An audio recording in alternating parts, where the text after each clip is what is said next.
वेदप्रिये वेदवेदान्तर्गतवासिनी जनप्रिये जगत्कल्याणकारके कदम्बवनवासिनी कात्यायनी कनकाम्बरधरे कनकदुर्गे तव सुप्रभातम्।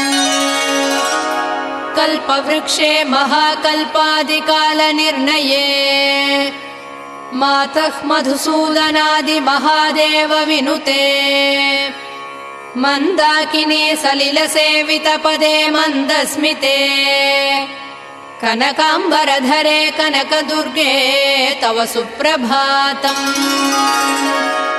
शिववामभागे शिवे शैवेतरसेवितपदे विजयदुर्गे महादुर्गे हे जगन्मातृके जगदाम्बिके जाह्नवी सखी